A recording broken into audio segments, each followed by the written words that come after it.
I completely forgot what I was doing last time. We have food. We We have need we need goats. we need to, yeah, we do have goats. We need to continue with the stone circle.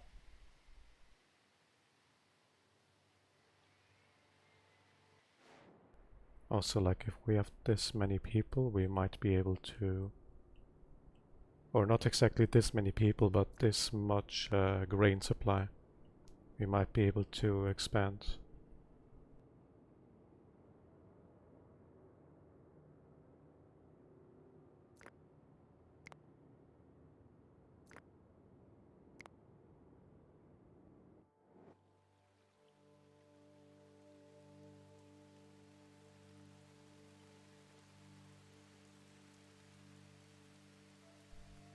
I should really call it corn, because even though you would say grain nowadays, or especially Americans call it cereal, like it is corn.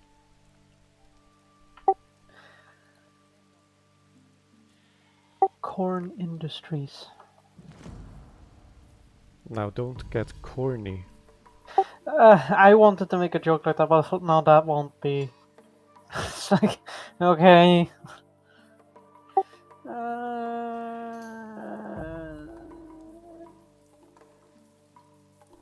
This man is suffering. How does one suffer? Be French.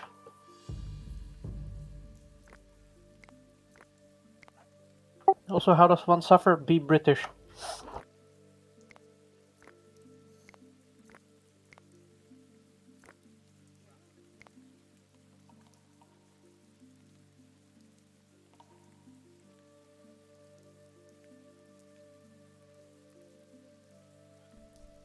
Still think it's a shame that these huts over here will never change with the times. They will always look the same as in the Paleolithic.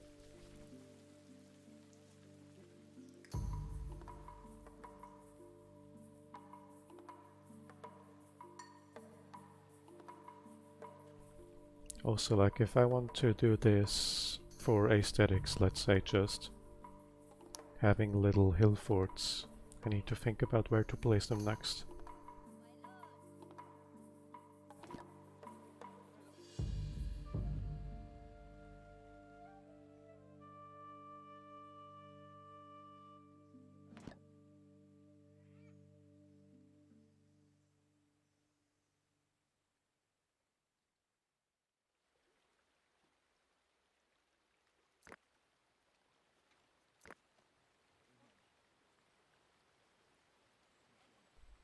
Actually, if you're learning German, then the name Einkorn should tell you something. Ein corn. One corn. Yeah, I mean, people who don't speak German would probably also realize that. maybe. These days I do not make any assumptions as to what people can and can't do. Hmm.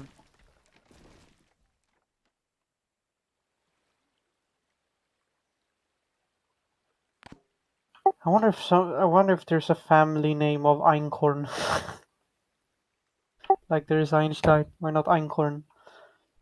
Chances are there, but there has to be some reason for a family name to be that of like a plant instead of an action or a labor.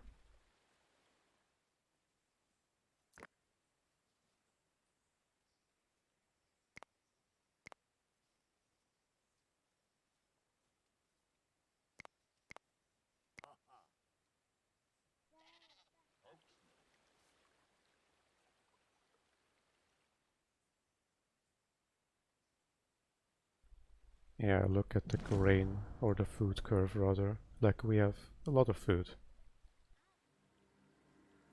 I'll be back in a little time, okay? Alright.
This over here will be purely an aesthetic choice. I could also leave it as a forest, but like a field of blue flowers also looks good.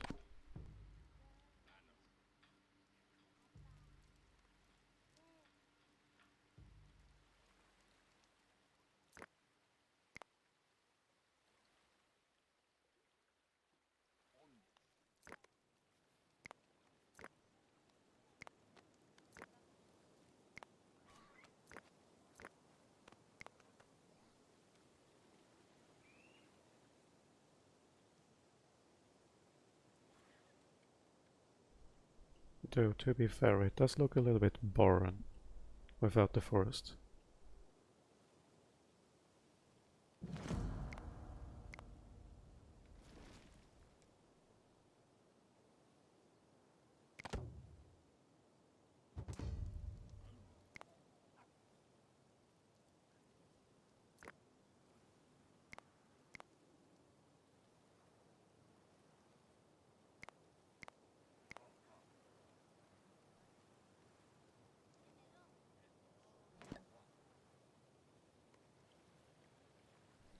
It is neat to see how consistently textiles have been a trading good in history.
The reason why we are not planting as much as we used to last year is because we are carrying around 2 or 3 megaliths.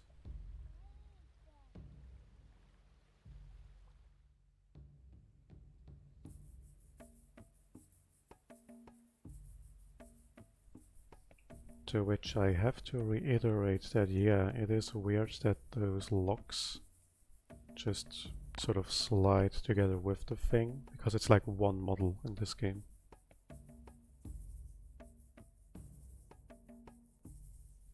It wouldn't take that much to like give this thing a little bit of an animation where locks like disappear at the back and reappear at the front.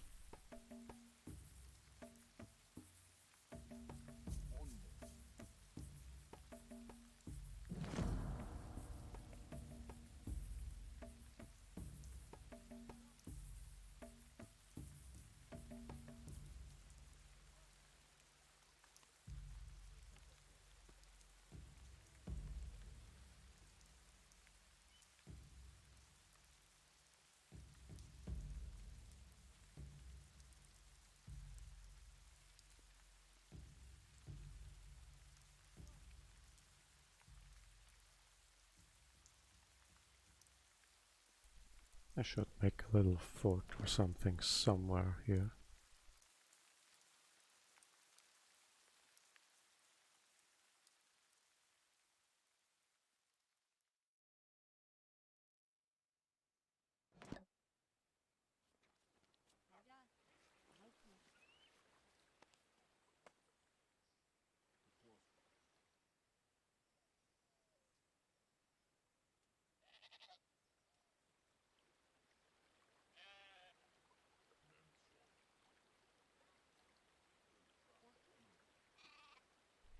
Also, yes, I am taking my time in the Neolithic because it's, in my opinion, it's the easiest stage in this game. Because you have your crops, but you don't have to deal with metals yet. You have your raiders, but you don't have to deal with like body armor, stuff like that.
Oh yeah, by the way, if you ever wanted to visit the megaliths at Karnak in Brittany, then the Lost Bastions was about a year ago or two, because now you won't be able to see all of them anymore. A company went in and damaged some of them, or destroyed even some, with a building project.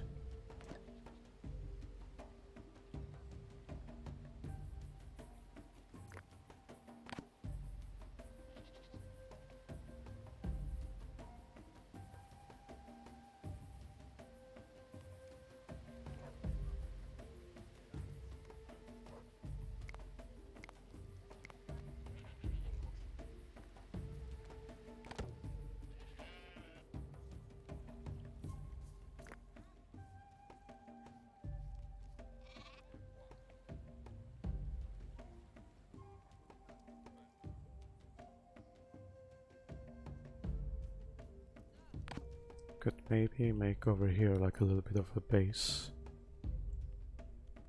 Thinking about maybe even a storage, but if you put a storage over there, then the thing that will happen in this game is that people, villagers, will constantly like walk back and forth from it, taking and bringing goods, which wastes your time.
Uh, Hello Monument. The game's called Dawn of Man. It's not by me, it's by a company which I think is even like only one or two guys. Madruga. They also did Planet Base, for instance. Um, Sort of in general, you can play this game and think it's like any Stone Age, whatever. Like if you don't know what specific stuff looks like, you can go into this game like thinking it's whatever. But the stuff that it is based on, and you can notice this too in game, in terms of like shield designs and some decorations, clothing designs, etc.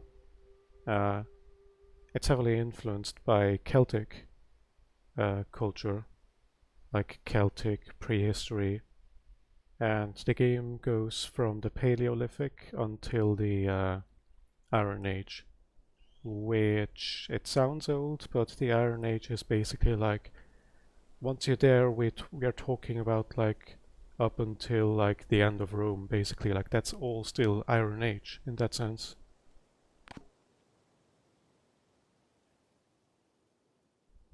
Of course, like once the Roman Empire arrives, you can sort of talk about like the Roman era, but in terms of material culture, you would say it's still like the Iron Age because those different ages they're like named after the metal or the in this case it's like iron, but you also have like for instance the Chalcolithic for copper, or the Bronze Age obviously for like bronze. Once people start using those specific metals, which is also a failure of many educational systems by the way, uh, like terms like the Bronze Age, you can say it's like a specific time frame from then until then, but this only applies to specific geographical areas. Like in general, there's not like one singular Bronze Age or one singular Iron Age or whatever.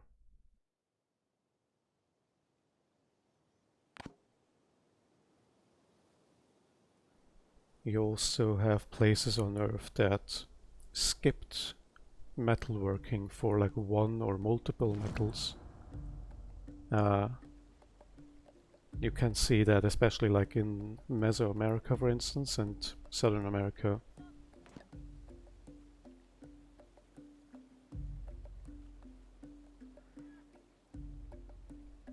So in terms of like people and area, you can think of this as like it's intended to be Celtic Europe basically. And then you have a little tech tree, which there's issues with having a tech tree like this, but at least it gives you like an overview, like the three Stone Ages. Lithic means Stone Age, Paleo, Meso and Neolithic, then Copper, Bronze and Iron Age. That's like a pretty traditional view of like prehistory in Europe.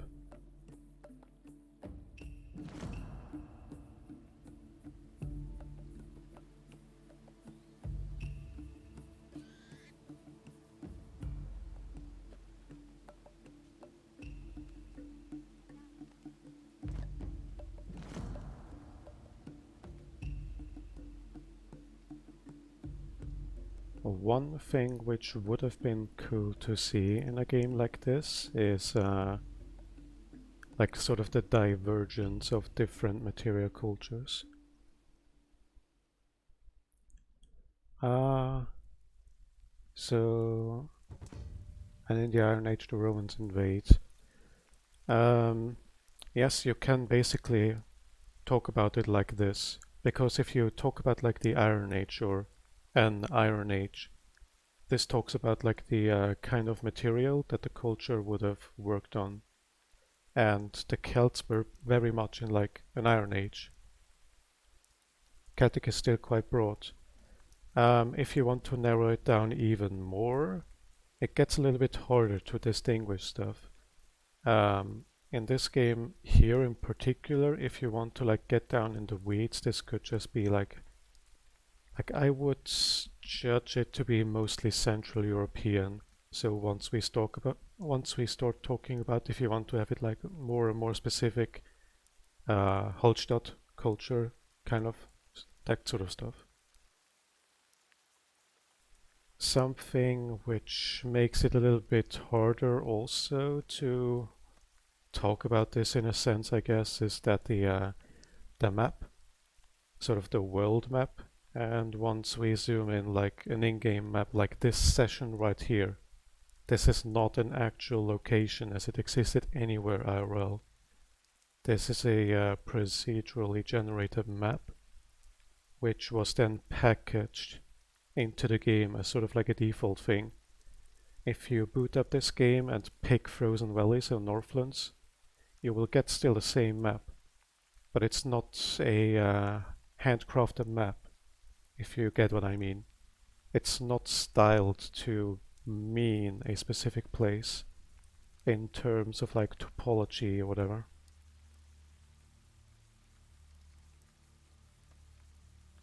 But yeah, if you want to like have a more accurate or more precise thing rather than just Celtic, then mostly Central European.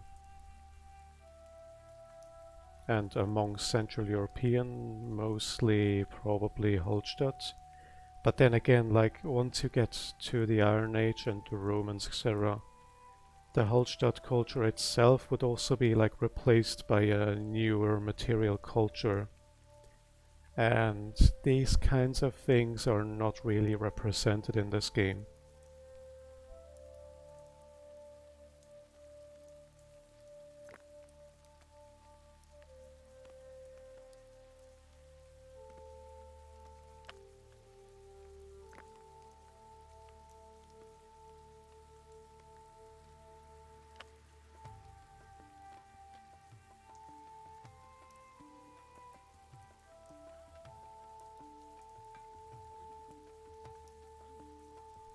There is really a lot that isn't represented really. One thing which always catches my eye, for instance, is that megaliths are way too large in this game. But that's also more of a funny thing to really focus on. Like there's much that could be talked about. One thing I wanted to talk about initially is that one thing which they could have done but didn't do is simulate sort of divergence of material cultures and like graphical cultures, even like what does stuff look like. No matter where your village will be in this game, it will always evolve the exact same way. You can never have a village which looks slightly more Germanic. You can never have a village which looks more Latin or anything. It's always the same. It's always the exact same.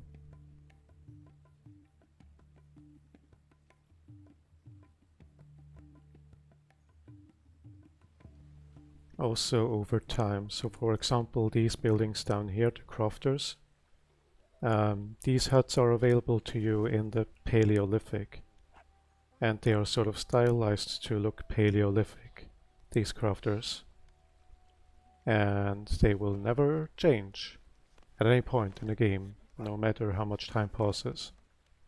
These crafters will always look Paleolithic, and the funny thing about that is that these crafting huts have a use. They have a use to them, even in the late game.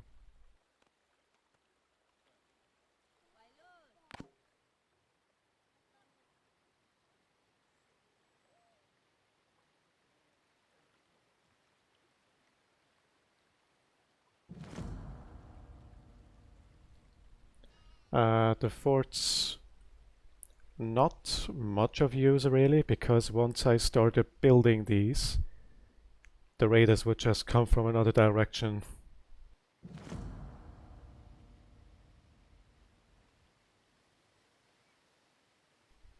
In general, like if you want to have a tip on how to play this game most efficiently, what you would be doing is place your walls around the buildings of your village, towers, etc., and then have your fields beyond the walls, because raiders in this game will never torch your fields or anything like that.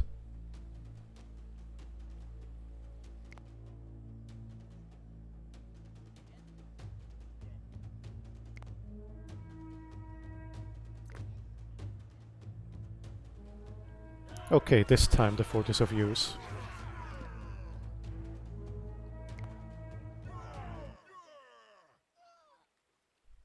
That's the first time this fort was actually attacked head-on.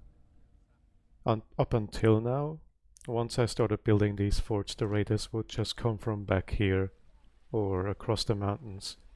which is also something in this game. Strictly speaking, from like a coding perspective, there are no alpha walls. There is no or very little. There is still impossible terrain, but very little. So for example, if you look at this setting here, you would be prompted to think that maybe raiders come from the other riverside or along the rivers, but raiders in this setting can also very much still come from like this impossibly large mountain range. It's because it was never coded to be impossible, really.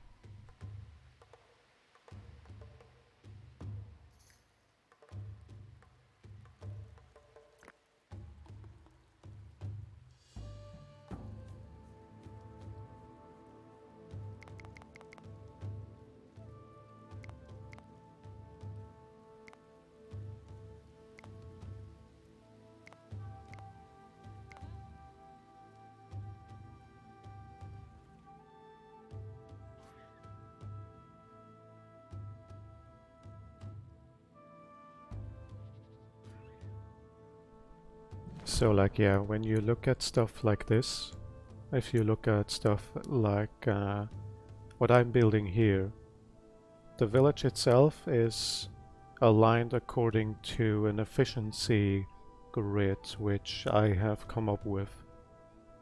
But on the other hand, these forts here, they are designed purely on basis of their aesthetics.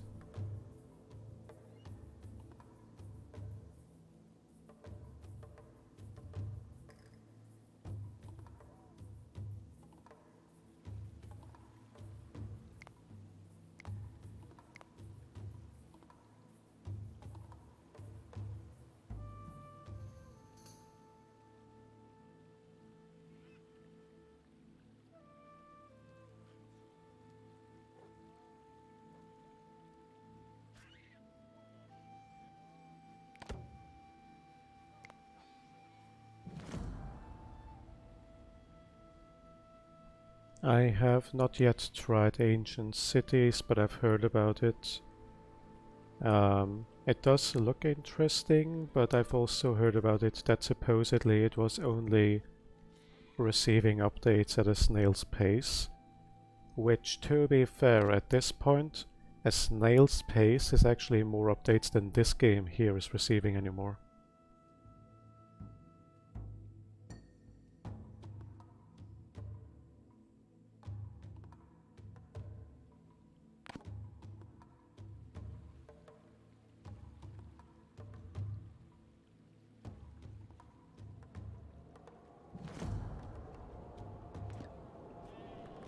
I definitely will be trying ancient cities at some point, hoping that the game is still under development.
Oh yeah, this is the map border.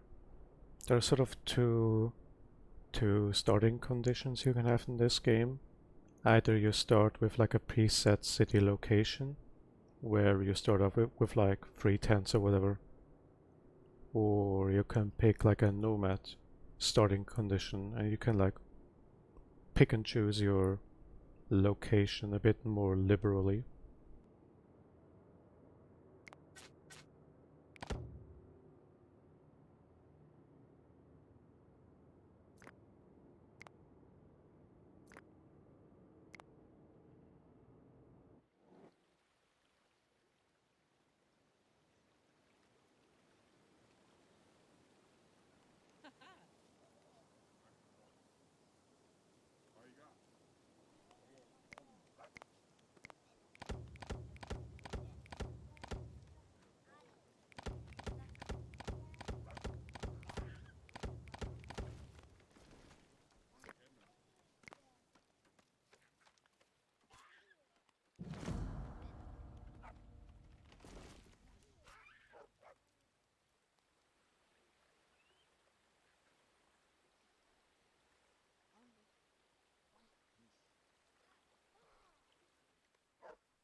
One thing I do like about ancient cities in concept a lot more compared to this game is that I know that in ancient cities you have an actual map of Europe.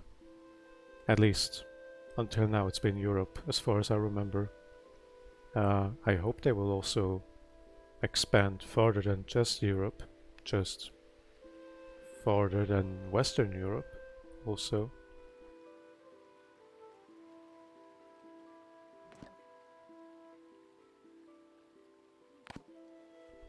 As a little bit of a callback to, for instance, Empire Earth, which had a tutorial where you play in like the Stone Age and sort of tutorial style you're founding Carthage, but it's in prehistory, in modern day Tunisia.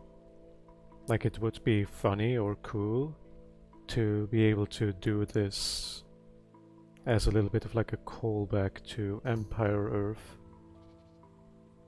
in an actual city builder, not a strategy game.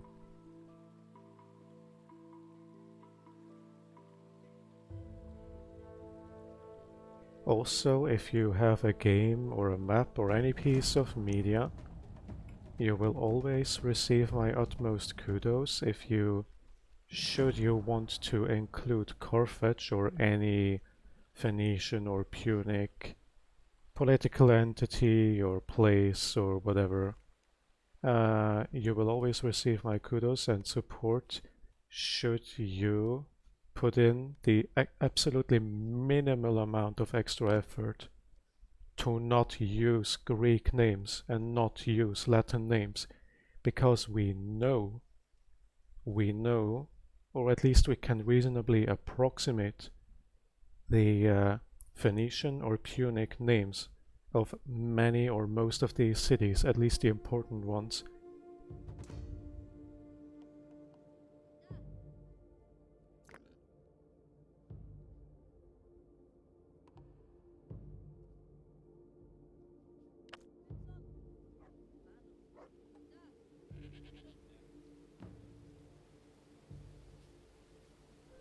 For example, Carthage, pretty popular example is like Karthadasht. If you know a little bit of Hebrew, it makes extremely sense because Punic or Phoenician is a Canaanite language. So if you know Hebrew, Chadash means new, Hadasht sounds pretty much similar or samey in Punic.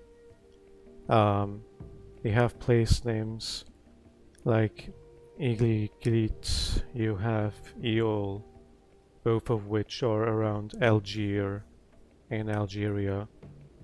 The name for Cartagena in Spain, you can already sort of guess it, Cartagena, Carthago. But while in Latin it was sort of like Carthago Nova or Nova Carthago, which means new Carthage. The Latins or Romans sort of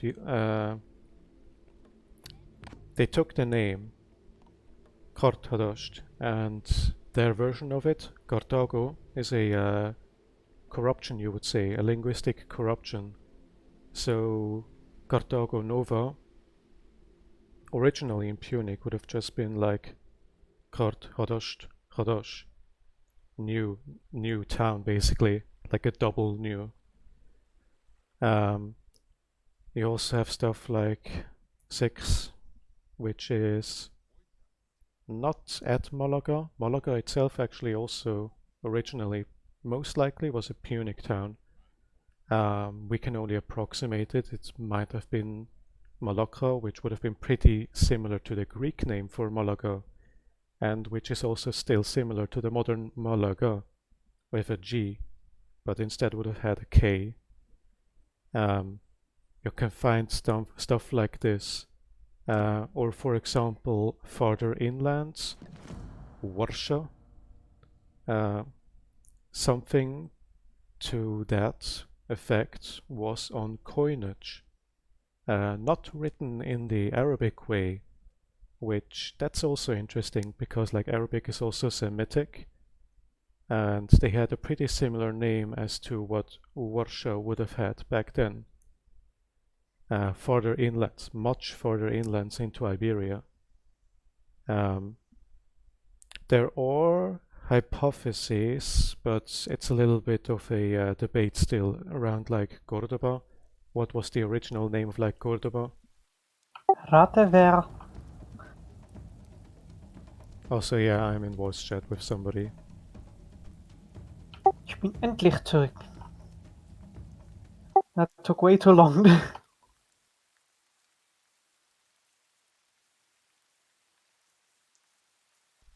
Lost and found.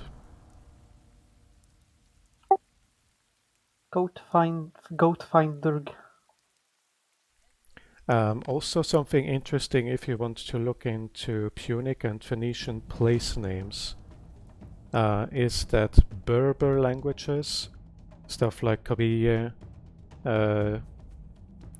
like Berbers in Morocco, in Tunisia, in Algeria, etc. Like a lot of Berber dictionary was incorporated from Punic. So a lot of Berber place names were also originally or were co-joined with Punic. If you think about what was it, I think it was Tripoli or whatever in Libya, which would have been, for example, Oyat, and would have been the same back during the days of Carthage. It's the same name in Punic as it is in the local Berber language, because there's a little bit of a thingy. If I understand Hebrew, only like a few handful of words, and the funny thing is, most of which I only know in relation to me looking into Punic, which is less alive than Hebrew anymore.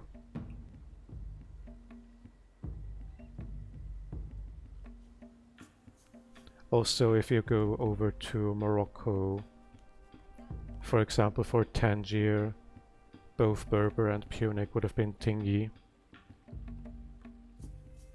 Agadir in Spain would have been Gadir, or it might have already been Agadir, because the thing which makes transliteration from Hebrew difficult is that vowels are implicit, you don't write them down.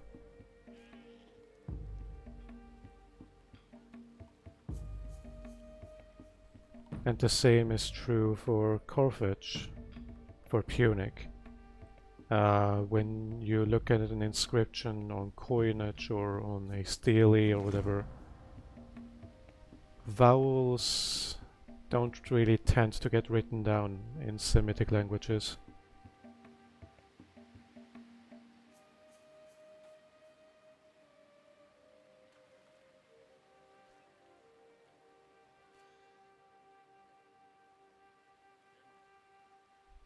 If you want to go further away and maybe to the edges of the Punic world or the edges of the Phoenician world by the end, there's hypotheses, for instance, that Lisbon would have come from Olis Ubo.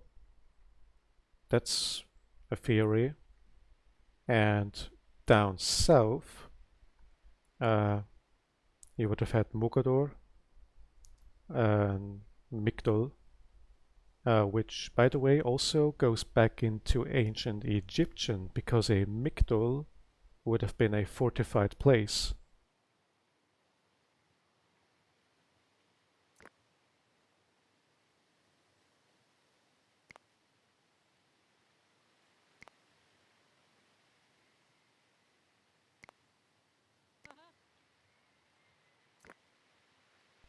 If we have any avid Age of Mythology players here, that's why the fortress building in Age of Mythology is called Migdol for the Egyptian faction. It's because they call it that.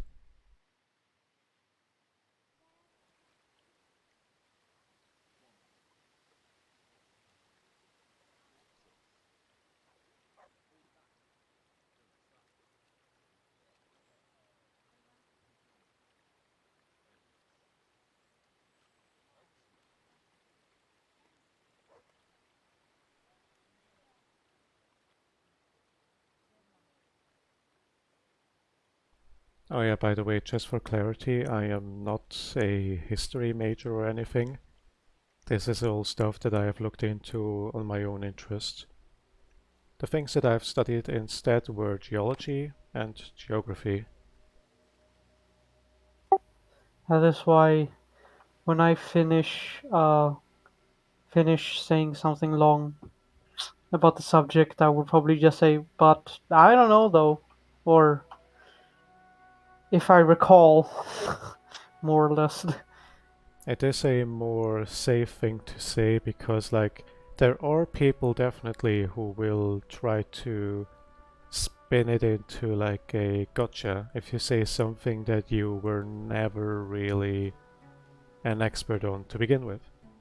Uh, I guess in some sense it's also a little bit of a symbol of humility to like not pretend to be an expert on everything nowadays. Hmm.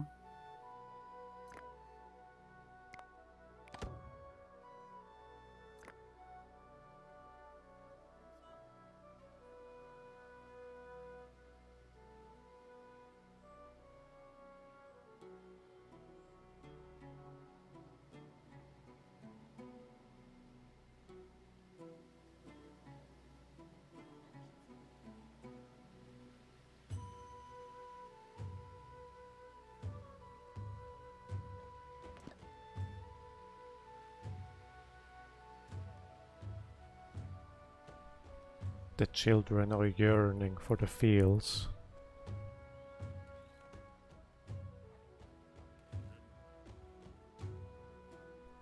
Are you using your knowledge of geography and geology professionally?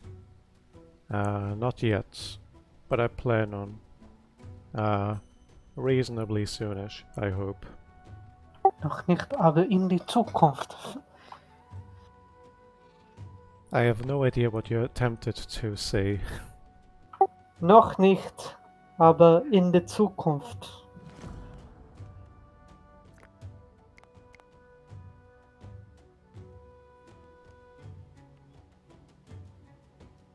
Well, not yet, but probably in the future. What was probably in German again? You can say möglicherweise or wahrscheinlich. Wahrscheinlich. Yeah, that's what I remember at least. But for some reason, I remember it, but for some reason my brain didn't summon it from my memory. Just went no. Now you don't know German suddenly. Extremely loud sniffles. I'm sorry. Es tut mir echt leid. Echt leid.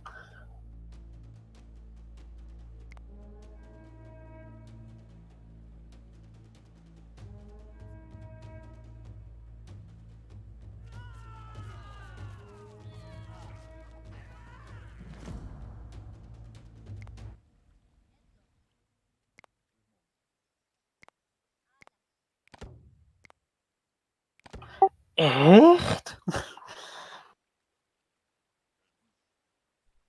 Kannst du Deutsch?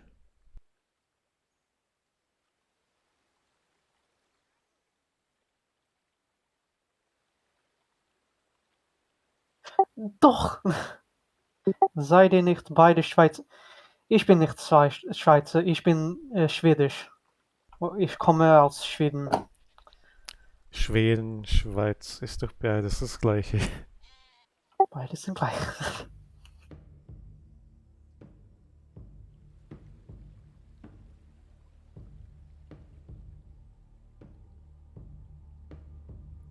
Der Schweizer. Sweets. Sweet.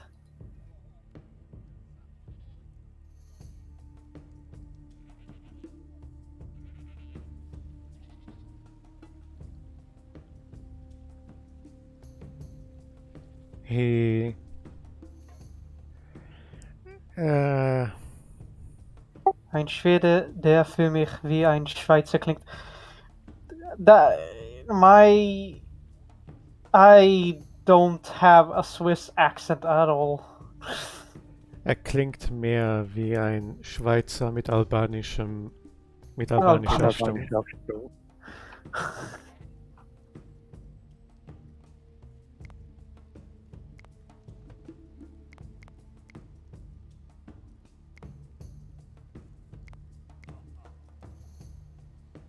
Also, som jag just, I can read German more than I can speak it.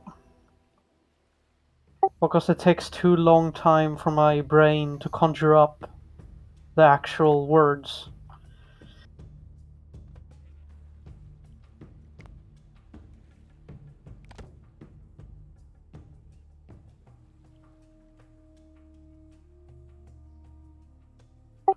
I should have actually taken German in school and instead of taking Spanish and then remembering nothing. But I do wonder though how much of German I would have remembered then if I did take it in grade school as opposed to Spanish. Considering I don't remember much Spanish.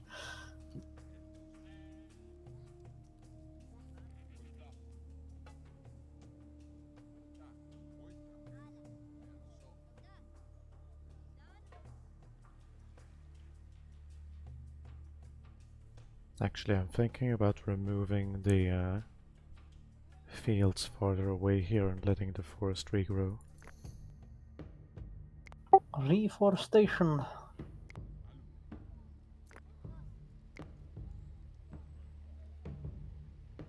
There are different ways to reforest. The way Sweden did it was kind of idiotic.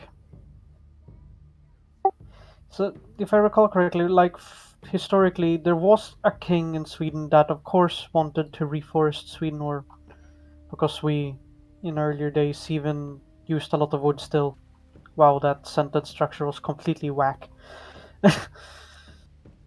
um, but there was a king that then decided that he liked the look of the pine trees up in the taiga.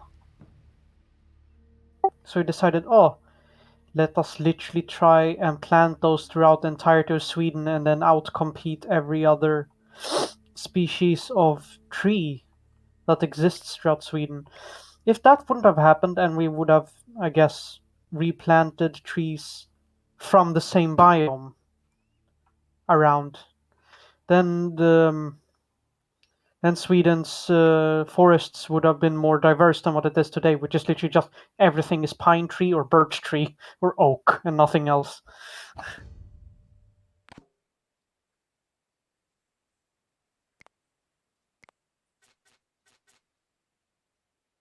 When was that? I'm looking at.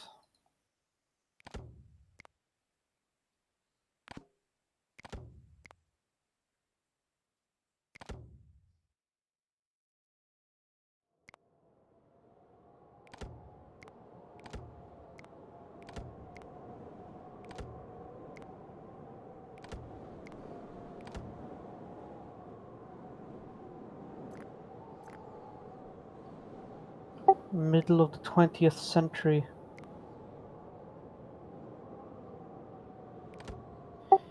As a primary result of production forest management. Hold on.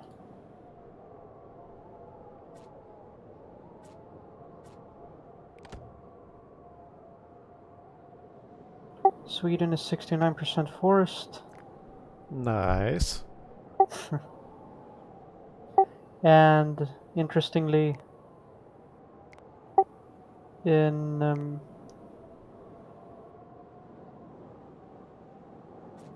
so these days, since the 2000s, a lot of the pine or a lot of the spruce that one would find in Sweden is Norwegian spruce. And to the south, there's a lot of European beech trees, or Fagus sylvatica.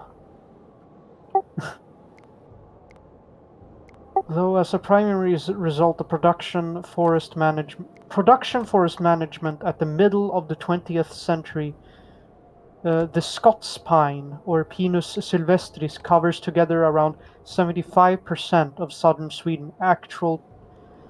covers together around 75% of southern Sweden actual standing tree volume.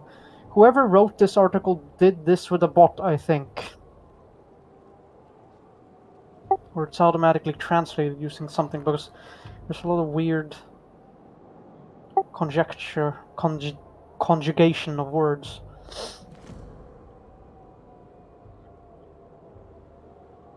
Yeah, but in southern Sweden, human intervention started to have significant impact on broadleaf forests around 2000 years ago, where the first evidence of extensive agriculture has been found. Recent studies describe a long-term process of borealization in south-central Sweden starting at the beginning of the Holocene, where oak and alder seemingly started to decline. So, yeah, and then they replanted the Scots pine fucking everywhere.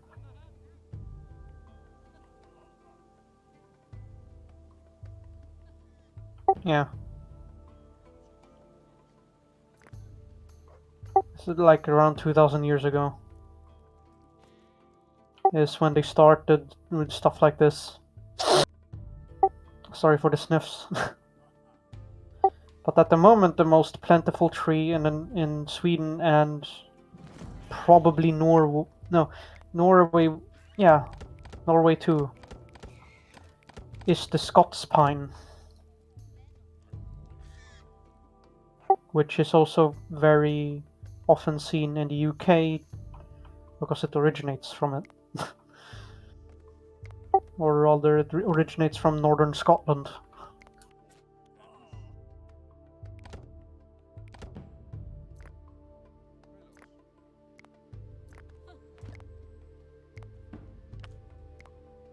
Scots and Scots.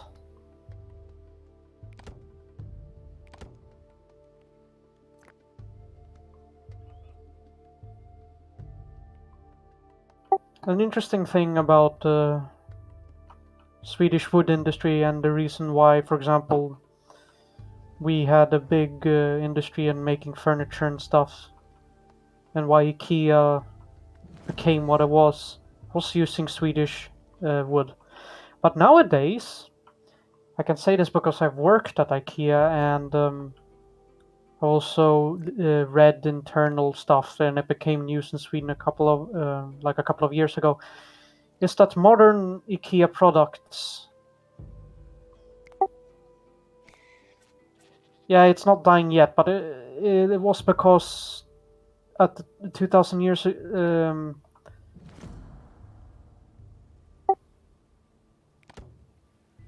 we had a specific species of oak and alder that started to decline apparently 2000 years ago, which kickstarted this reforestation. But the stupid thing of doing it with like one species of tree only. But yeah, the in IKEA, a lot of more modern design IKEA furniture. IKEA doesn't know where the fucking wood is coming from at the moment. Like there is IKEA has contracts with a um, Romanian lumber industry or different contractors there. The problem is that it's of course like many companies they essentially headhunt for the absolute cheapest price they can find.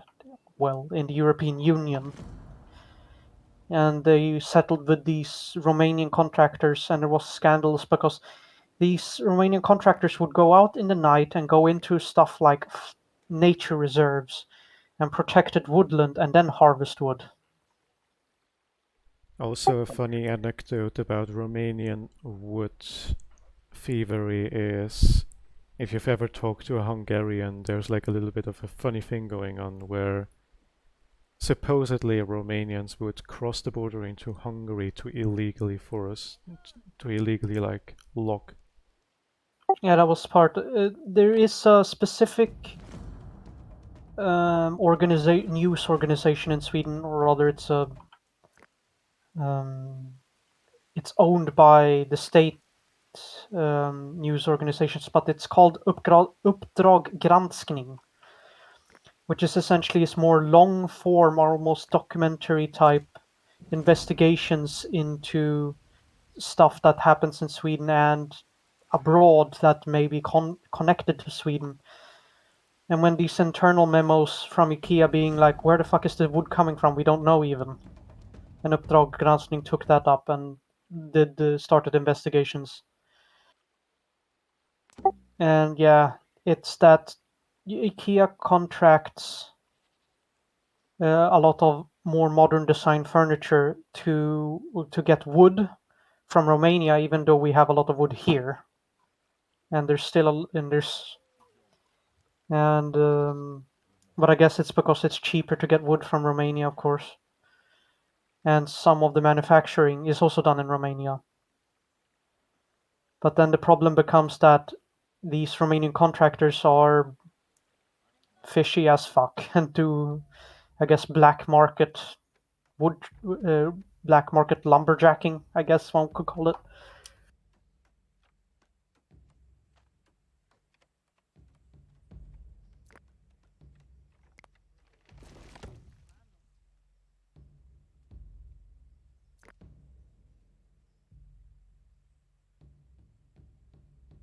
It's a long time since I watched Uppdrag Granskning piece.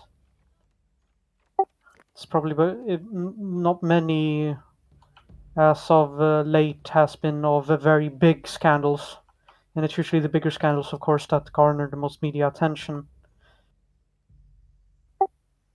There was there was a Uppdrag Granskning. I think what was it? The latest one is that the new Minister of Environmental Protection has already given up, essentially. Like, they just very recently got their post finished, or they got put into this position, and they already say, Sweden can't complete to 2030 or 2035 goals, whatever it was, without even trying anything. Just gave up immediately when they got the post.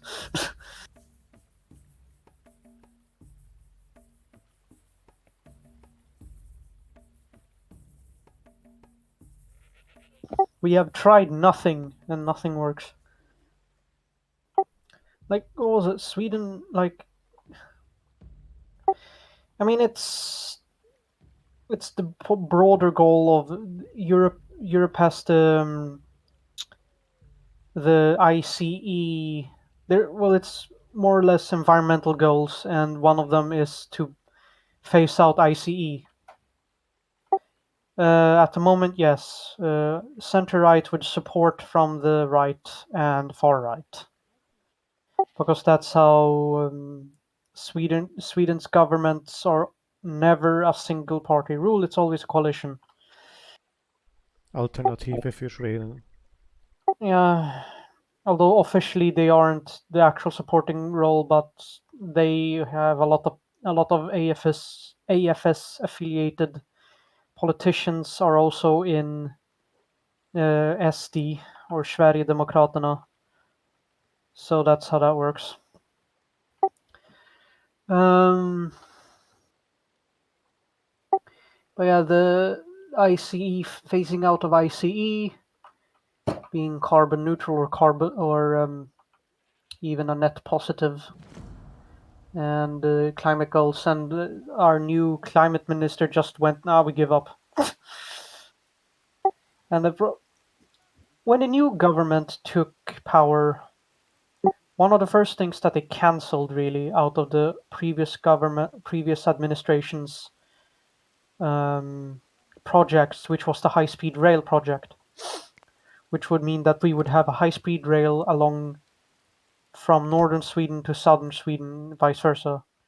That would go beside that would complement rather the coastal rail that goes from Malmö, Kalmar, Stockholm, and then up the coast to the north, and would have been part of a bigger, more general sort of Eurorail kind of thing. Like one would be able to buy buy a ticket or arrange a travel, and one would be able to take a high-speed train from like Haparanta, from Haparanti, and like the border with Finland, and then go down through the entire Sweden to Malmö, go over the bridge, take a high-speed train through Denmark, and then through Germany. And it was supposed to be an entire interconnected thing, but then, yeah, got axed with the new administration almost immediately.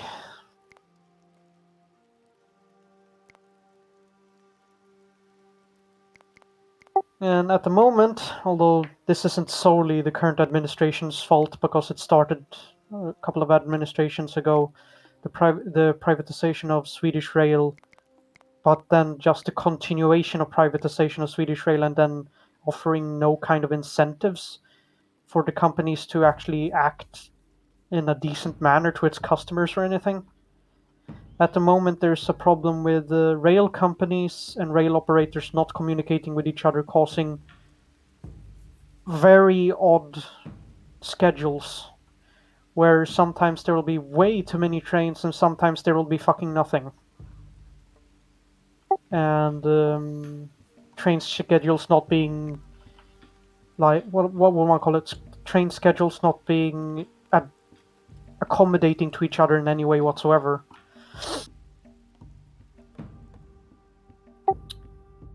It was a process of privatization. They first started privatizing different sectors of the rail, like different rail companies. We had a state-owned rail cargo company.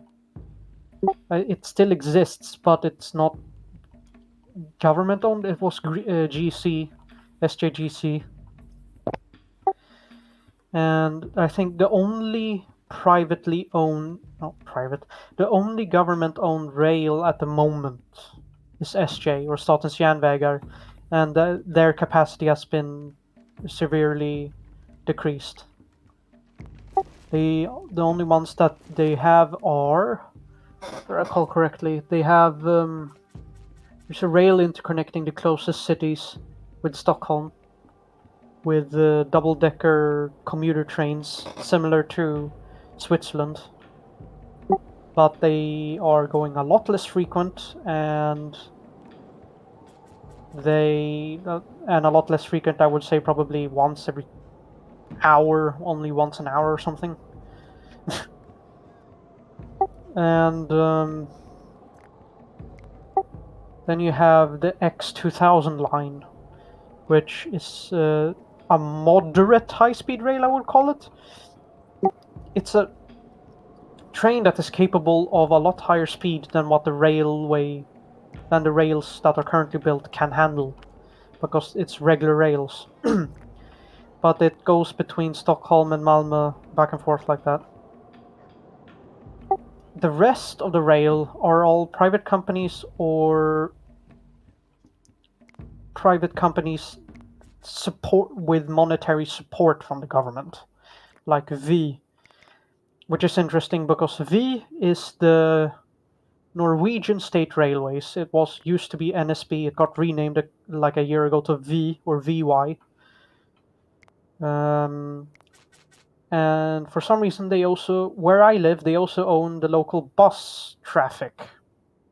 Even though I live in far inland in Sweden, they own our local bus traffic here. And at the same time, they also own a lot of local taxi companies, and they're incentivizing people to take taxis more. So they are, and also at the same time, they raise the price of they raise the price of all tickets, and at the same time reduce the capacity of the buses, and it's stupid. But you have that. You have the there's the railway company from Hong Kong, or the light rail company rather, MTR.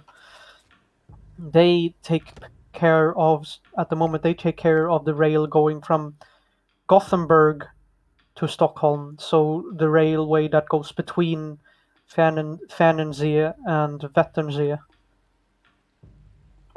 Um,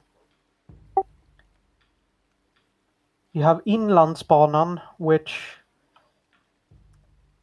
is using a budget, and it's essentially in crosswise. I would call it a west to east railway line in northern Sweden that goes from the coast towards the Norwegian border. All of their trains are all second-hand state railway things. Some of them from the 50s and 60s. So it's an interesting concept to commute on in such old train sets, but it works, I guess. I wonder how much it costs. It's supposed to be budget, but I wonder how much it costs to maintain the train sets of that vintage, because several of them are diesel electric. Essentially diesel electric rail cars, but they operate on normal rail instead of on light rail.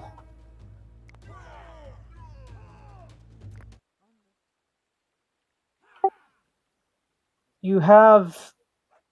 Okay, so there is one more state-owned rail company, but that's because it's a subsidiary of the state-owned mining company LKAB, which is IOR, which is the cargo rail in the northern north of Sweden through Kiruna and everything that transport ores and mostly coal. Those train sets are ridiculously long.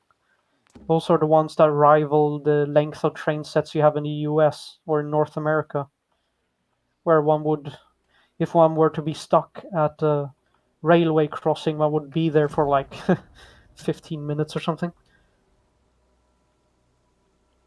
to over exaggerate a little.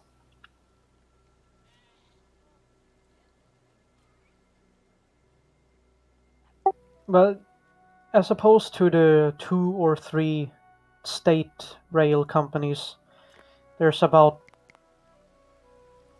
more than 20, 30 private rails at this point.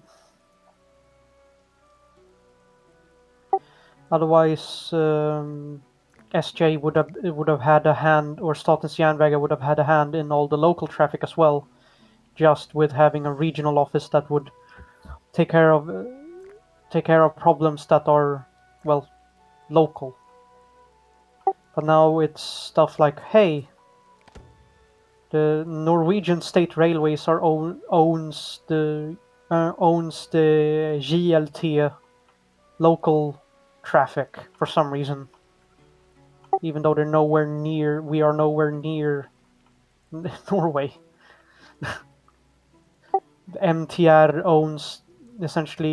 has a monopoly on the rail that goes between Gothenburg and Stockholm, between the two Great Lakes.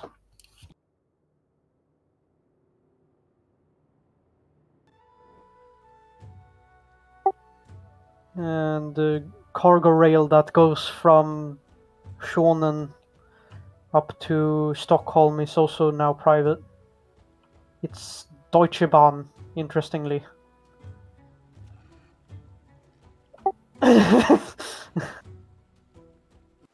So interesting when I first saw this red like locomotives pulling several wagons of green cargo containers,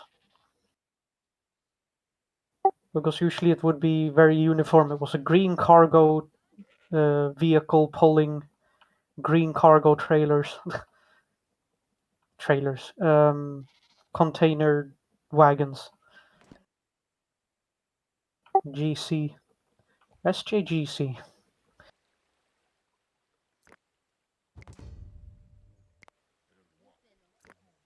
But also our Swedish postal service was also privatized. It got bought up by something called PostNord, which is a Danish company.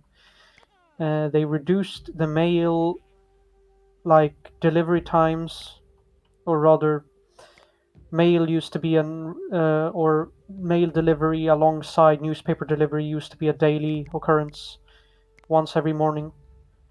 Now it's once every 2 or 3 days, and sometimes only once a week, depending on where you live, or even once every 2 weeks in the more remote places.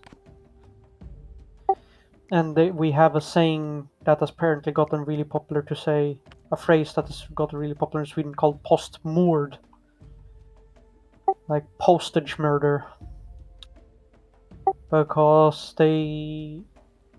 one might have experiences with USPS or UPS, USPS, DHL, Schenker, and stuff like that. But PostNord really takes the cake in being crap. Squishing everything, crushing things against each other, putting way too heavy parcels on top of very soft, fragile parcels, and it's just ugh.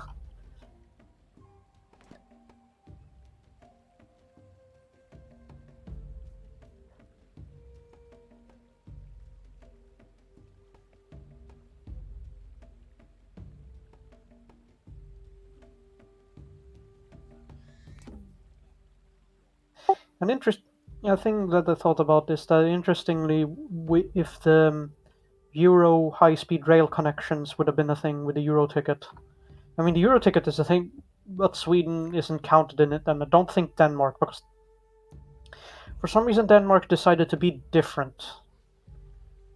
Denmark, the electricity going through the electrical line, the power lines for the trains in Denmark, are all higher ampere and higher voltage than the rest of Europe, the entirety of the rest of Europe.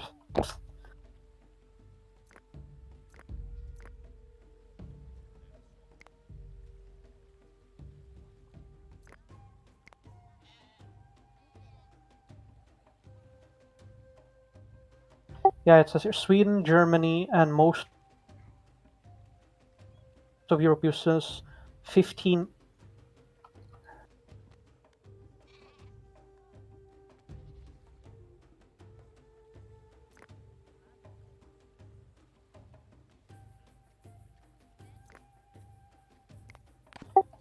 Sweden and Germany, most of Europe uses 15 kV AC lines, while Denmark uses 25 kV,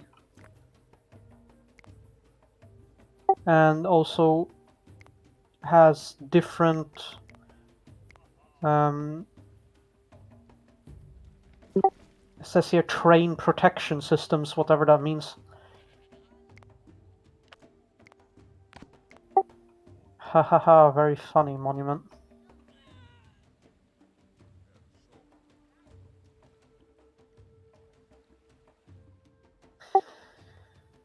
Yeah, everything's fine and dandy. Everything's totally fine. This is fine as I sit here. Where Duolingo had the Duolingo widget on my phone fucking did the "this is fine" meme because I was skipped a day.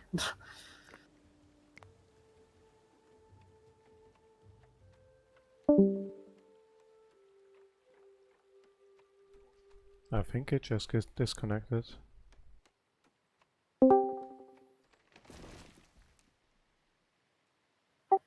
I copied the image link to the Duolingo "this is fine" meme, and my Discord crashed when I did so.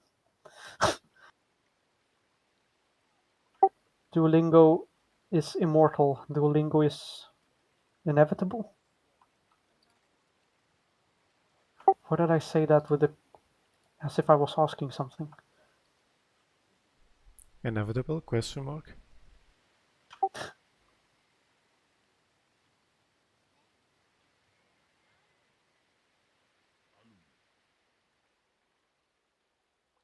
Yeah, but it has gotten worse in later years because now, at least earlier, the rail was a lot more, I guess, organized, and even after the separation of rail and stock.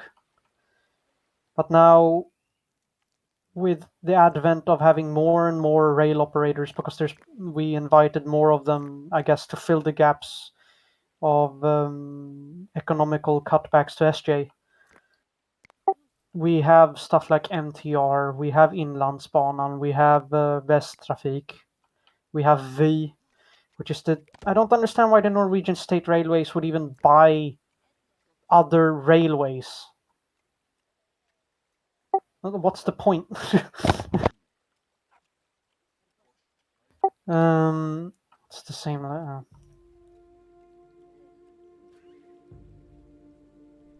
I like to rail my friends free of charge.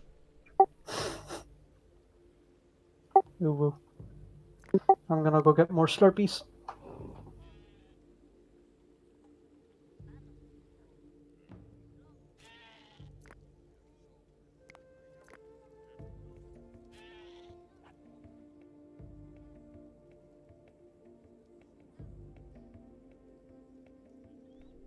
Oh yeah, Britain is fucked. Water in Britain too, by the way. They're drinking sewage. And all because they privatize it.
Ich bin Zürich, zu den Schadenfundi Livestream.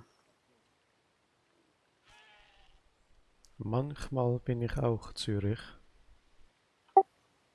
This was Jiddish, not regular German.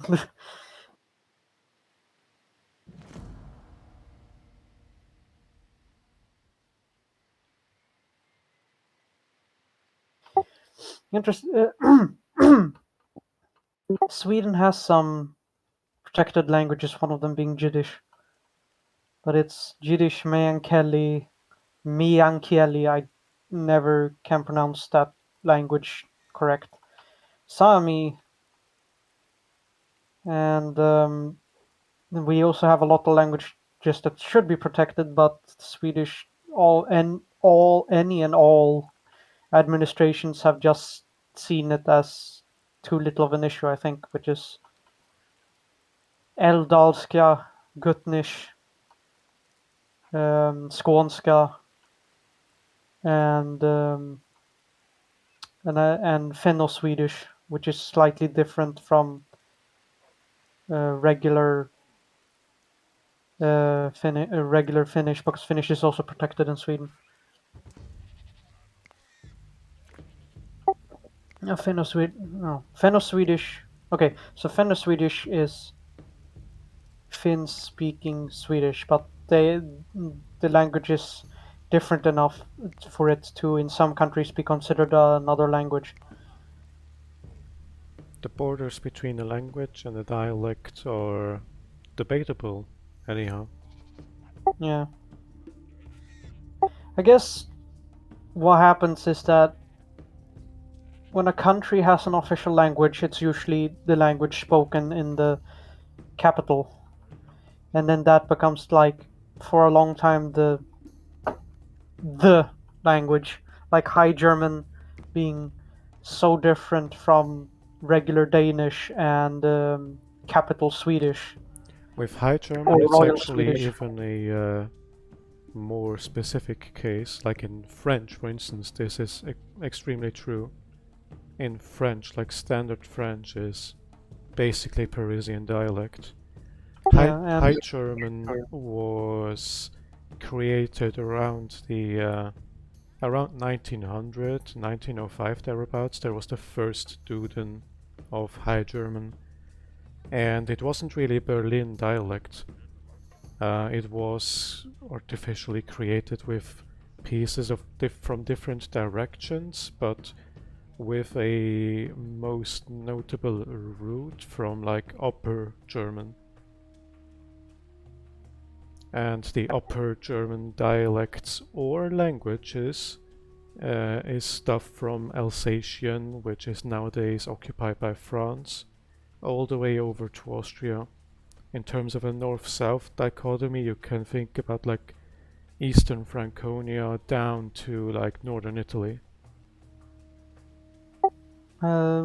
the standard Swedish, so to call it, which is what one would speak in Stockholm, would be what historically would be called Royal Swedish because it's what the royalty spoke. That's their accent. And it was considered high class to speak this specific dialect of Swedish, so it became the official. This is Swedish sort of thing. More dialects from other regions and places were considered peasant language. But even then, there are some languages like Älvdalska until the early 2000s didn't use the regular Swedish alphabet when written. They have only very recently gotten an official alphabet that resembles what most people call a modern alphabet. They are most of the time they used runes. But that's also because Älvdalen has historically been so fucking isolated from everything. So it's a wonder that they weren't completely caught by surprise of the modern world suddenly coming to them. Yes, Eldalska used runes instead of normal letters until like the early 2000s.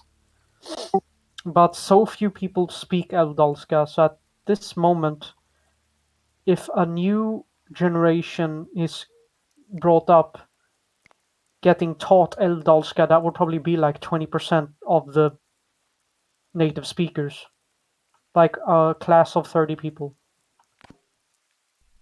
We should bring runes back for German.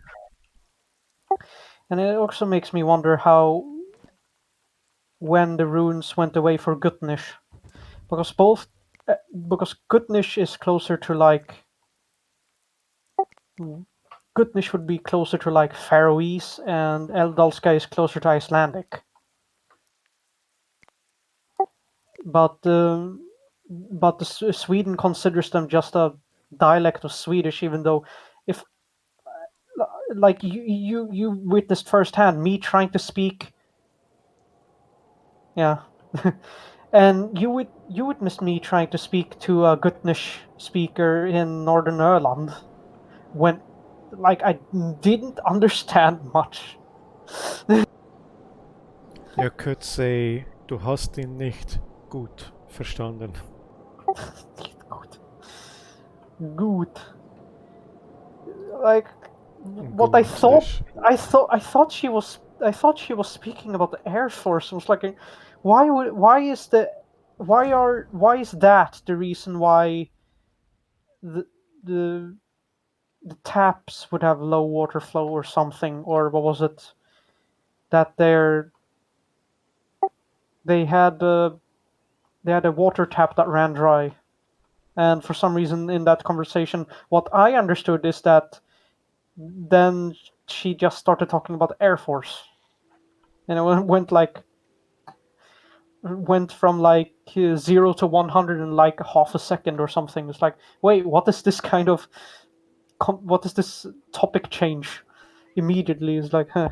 Öland is like the Hawaii of Sweden. The army is Yeah. also leaking benzene and airplane fuel into the water.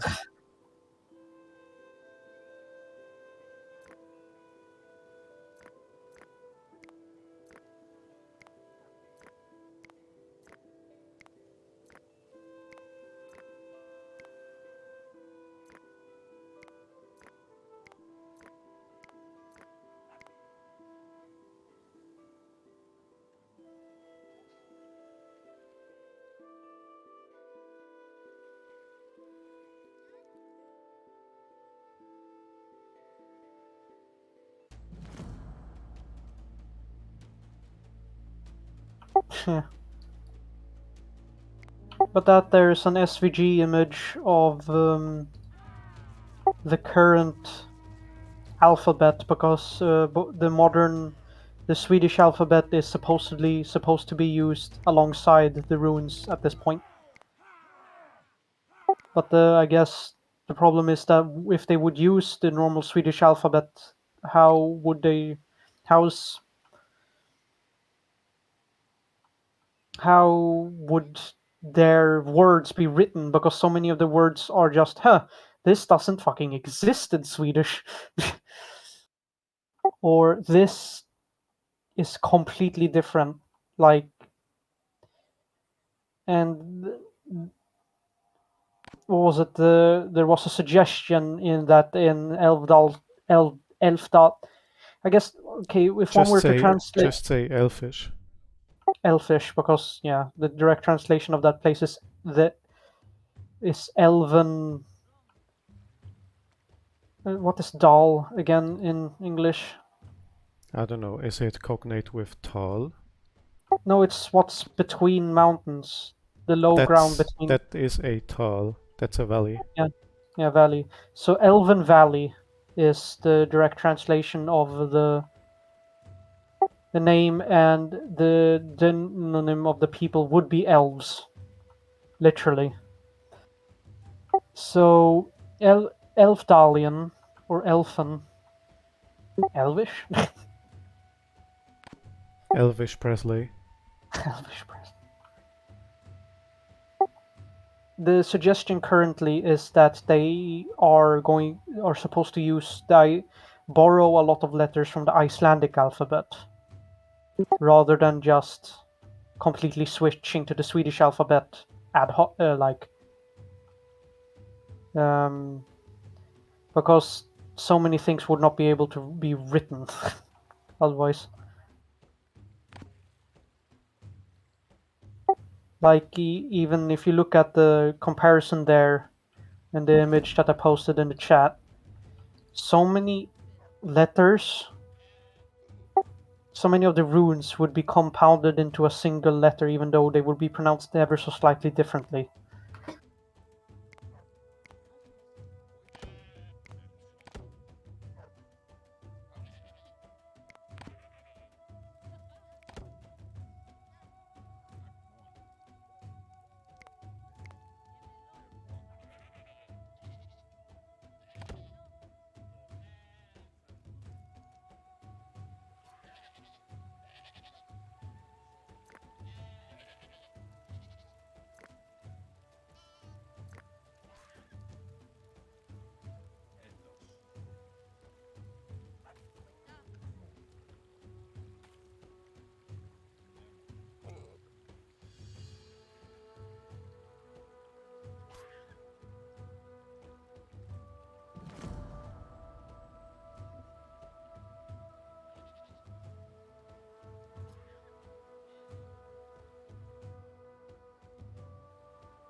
This is a folk song in Elfdalian. By the way, links get censored in the chat.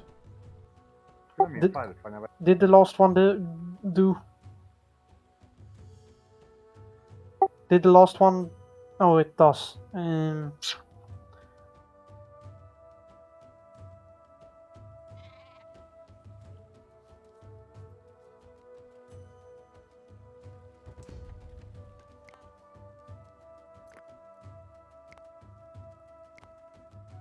Can't you change that? Somewhere maybe, but if I do, then bots can also spam their links. Yeah, but specific accounts can post links while I've seen that on other streams where one can allow a specific account to post links.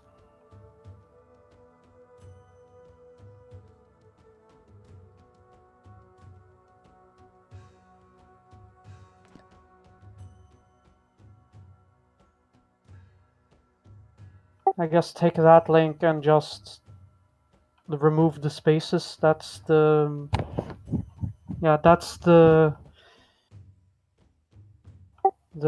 image of comparing the runes to the letters.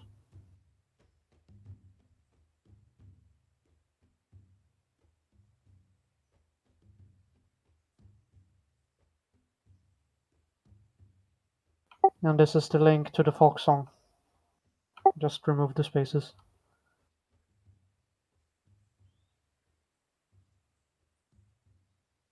It is befeuersweise.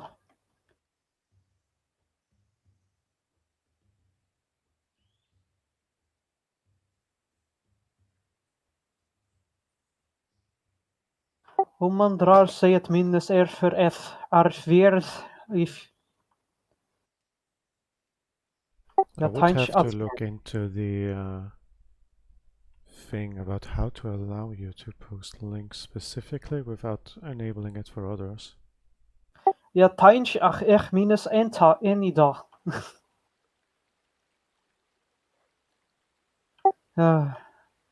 How in the fucking world this we and so many Swedish administrations since then has considered Elftalion just a dialect is beyond me.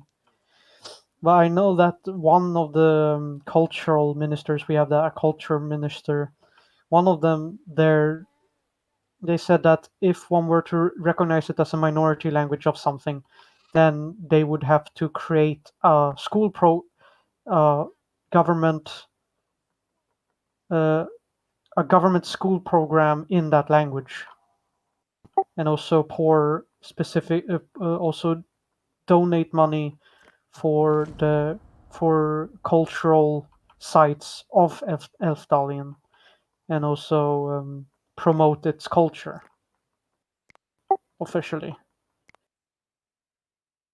So yes, there is a school program in Yiddish, in Meänkieli, and Fennoswitch, in Sami.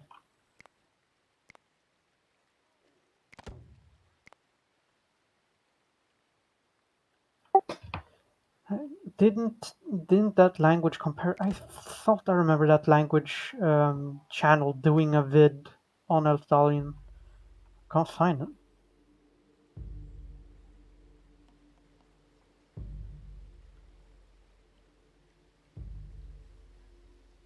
Okay, no, I've I have to type in the English name for Eldaln.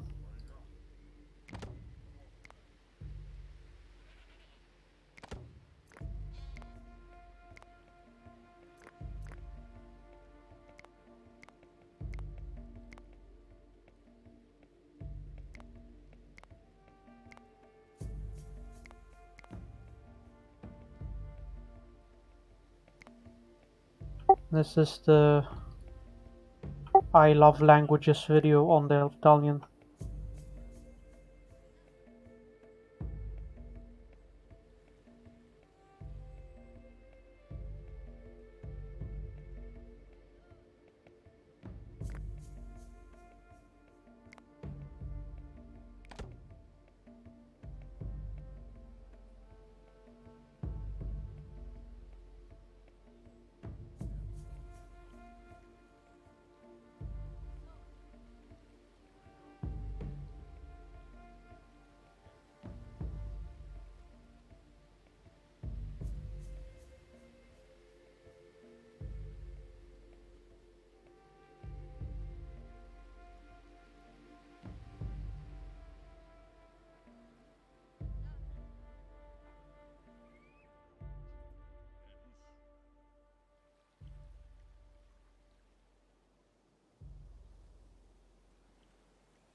Oh yeah, there's one thing that only Elfdalian has.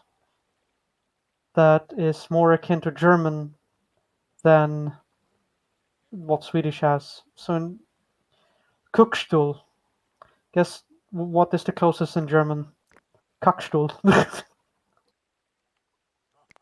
But there's nothing like that in Swedish for Kuckstuhl.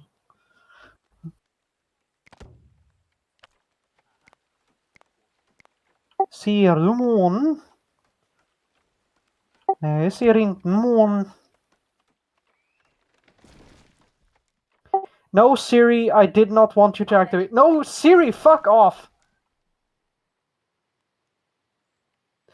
It thought that I said that. What?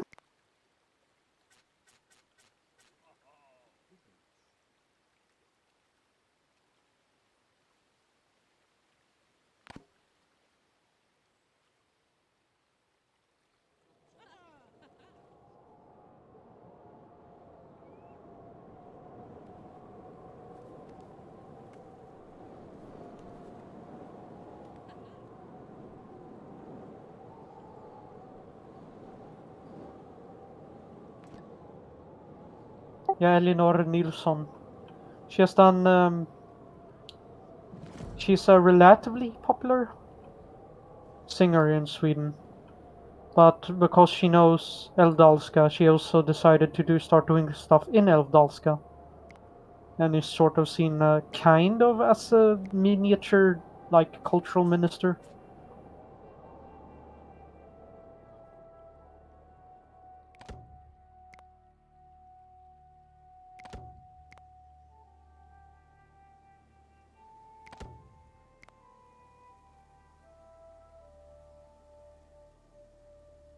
But yeah, the Swedish government's flip-flopping on both Älvdalska and Gutnish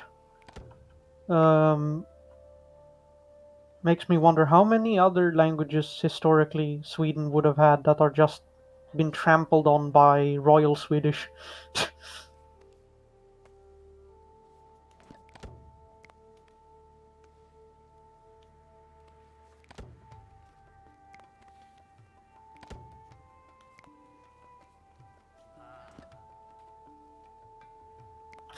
Anyone played Unreal World? I don't know what that is.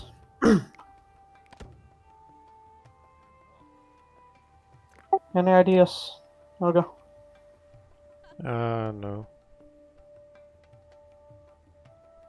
I know Unreal Tournament. Yeah, the spelling of that makes me think it's probably something in Unreal Engine. Angry German kids talking about Unreal Tournament. Smashing the keyboard. That became a worldwide phenomenal meme, and so many people still don't know why, except even though it has been clarified that that was just. He wasn't actually playing Unreal Tournament, he just wanted to do a fake video. Or a skit, rather. It's a video game set in a fictionalized. A video game set in a fictionalization of Iron Age Finland. The game was first released in 1992 and continues to receive regular updates as of 2023. The game was released on Steam on the 26th of February 2016.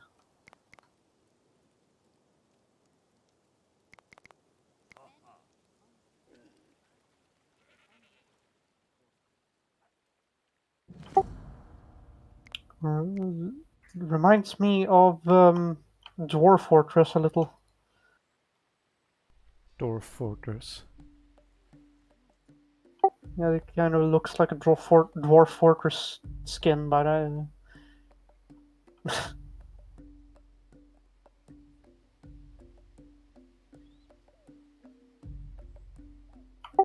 okay, roguelike. Yeah,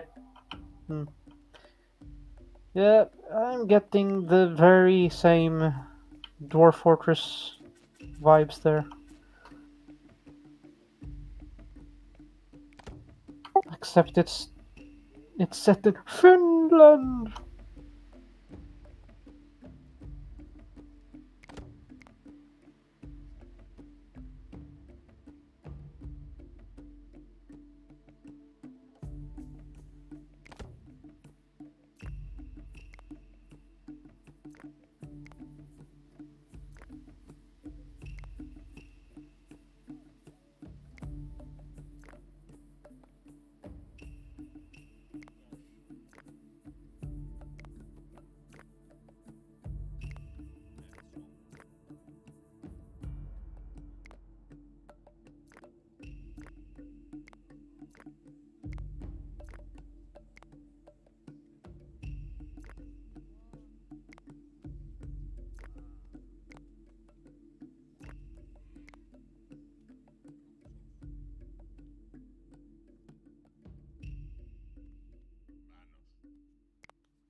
Dork Fortnite.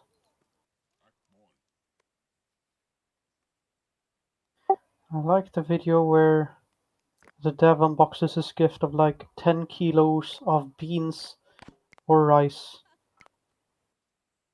So the continued dev of the game was like, yes, I have now enough food for family. Utiset yppäpäivää. Yksi, kaksi, kolmen, perkele, saatana. Suomi. Just say every random Finnish word, you know.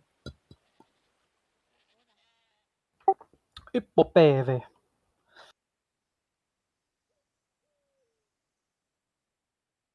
Ruotsi on Suomi.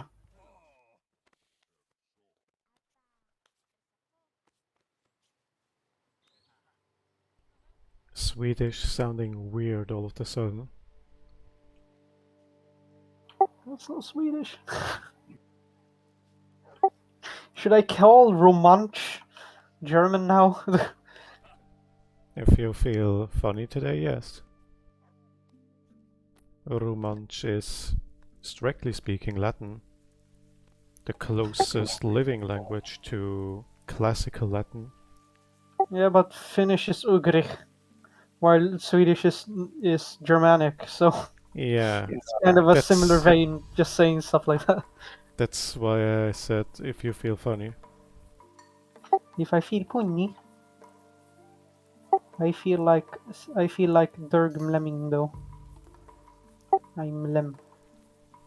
And Grey is definitely a boy. Ah.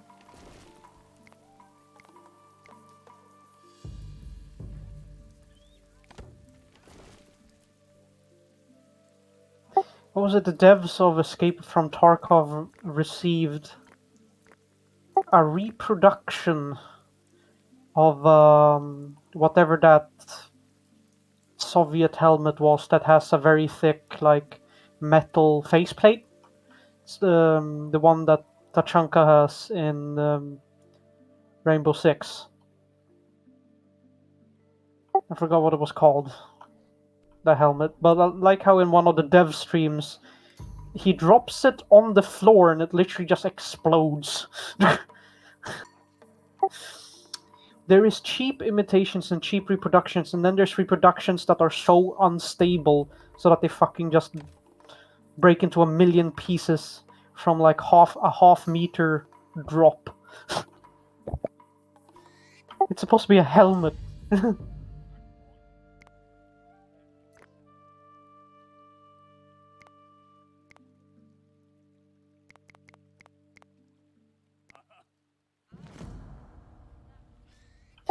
It also messed with their streaming setup, if I recall correctly, because it fell onto the floor, broke to pieces, exploded, and it like knocked over like one of the microphone stative.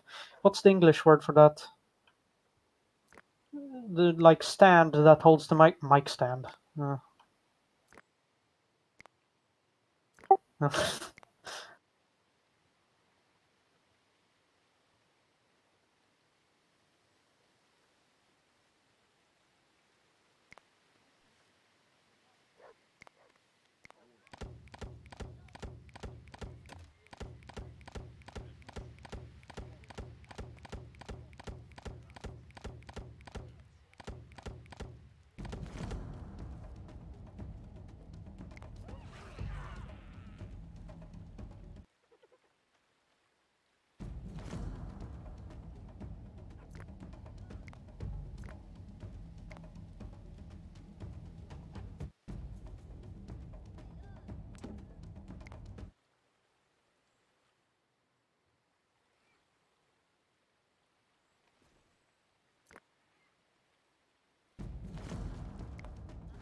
Villagers getting ganked by animals is still a thing in the early game.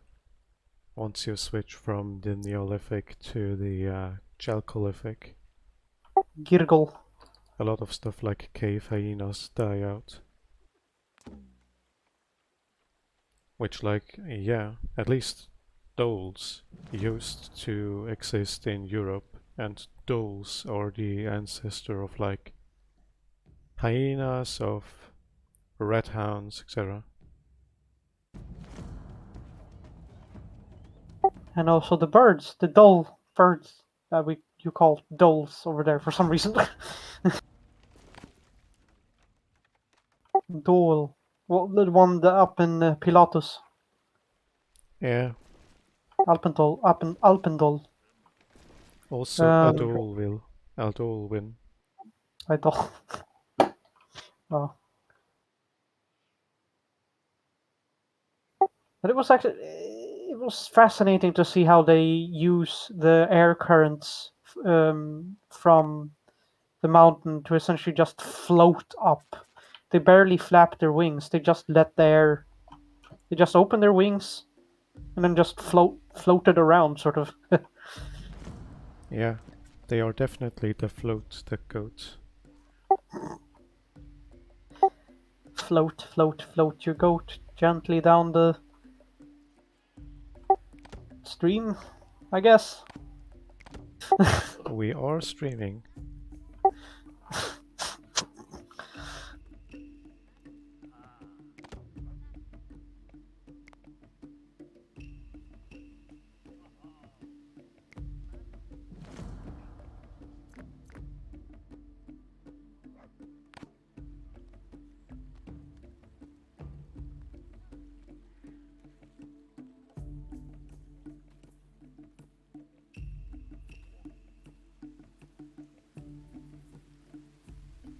In terms of food, we are at a break-even point, which is always a little bit precarious.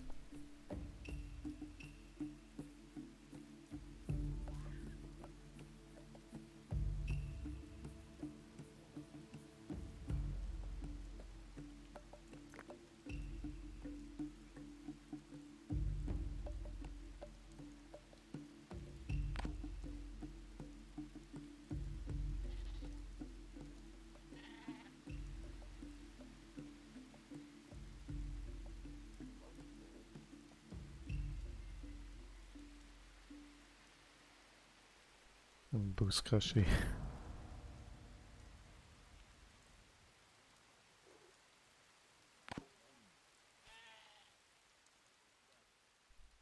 I can recommend Kyrgyzstan, by the way, if you want to try it out.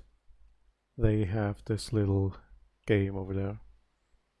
Although, usually it's either a dead animal, or often nowadays it's just a pelt. It's not a living animal.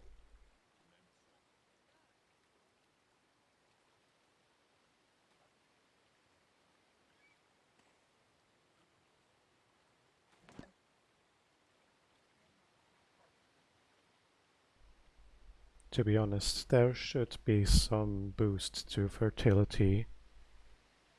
Realistically speaking, if you position your crop fields at the river. There isn't in this game, but there should be.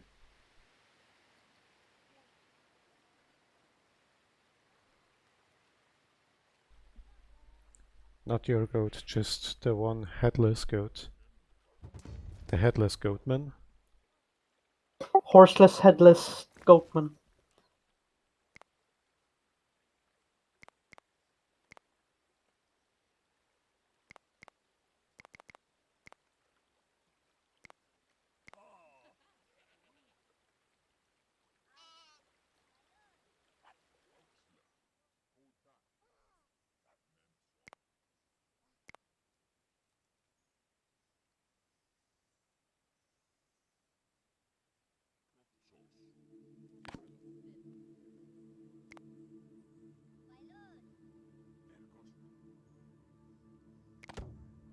I should reposition this gate.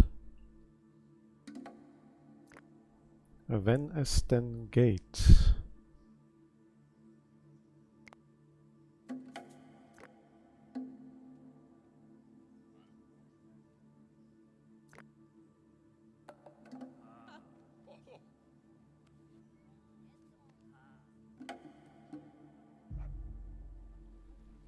I mean, if you want to go strictly speaking, then plant variety can, it can negatively affect a plant if it isn't like, if it requires like a dry environment, sort of. You have the same thing going on if you don't have enough nitrate in your soil, for instance. Um, there's different factors like this, also salinity. But in terms of like crops, in terms of like emmer, etc., these would benefit from irrigation. Like that's the main thing why we have invented irrigation in the first place. It's to water crops like these, to supply them with more water, which, by the way, was actually also a problem in ancient Mesopotamia.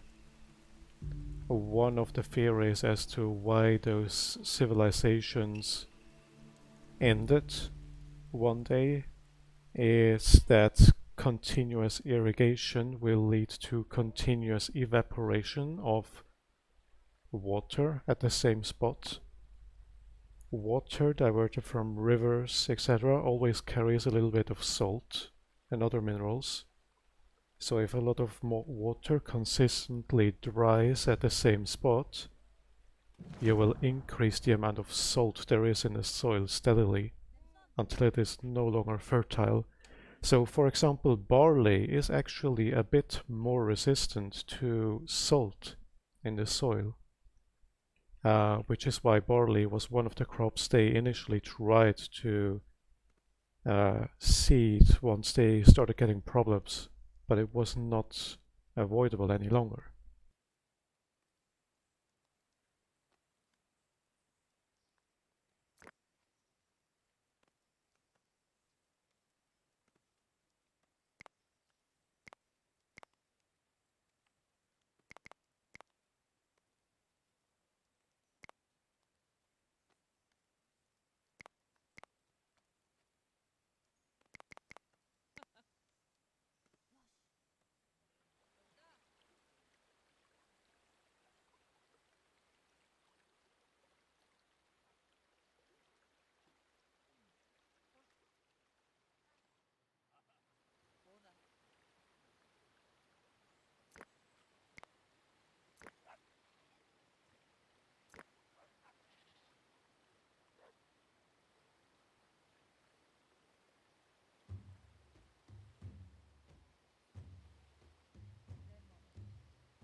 Beh, again. With a small cameo of my chair.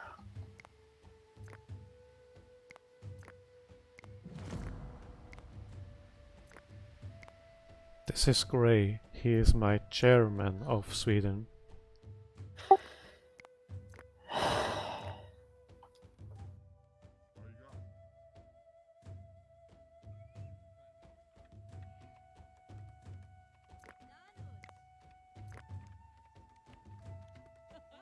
Goated.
Uh, have a good night. It is going towards midnight after all. Gute Nacht.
trying to think about where we could need another defense.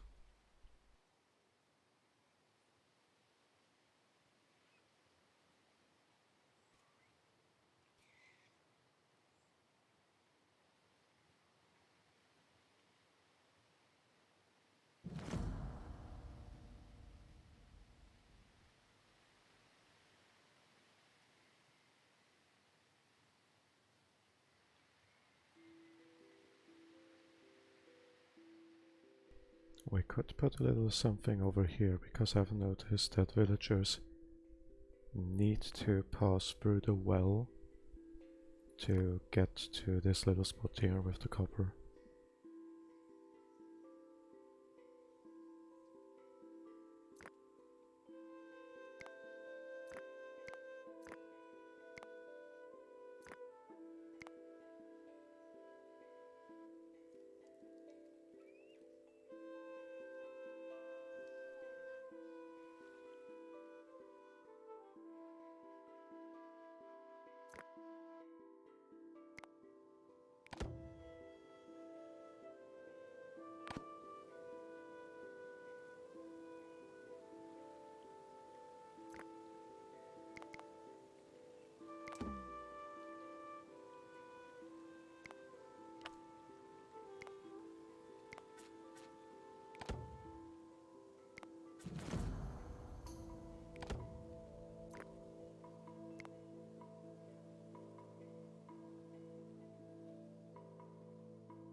Don't you like intrusive thoughts, motherfucking getting intrusive thoughts about stuff like rabies because it was uttered like once in a video. Uh,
A strategy using individual forts surrounding the village could also be called a pointillist defense. In the similar vein of terms like pointillist empires.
What if I were to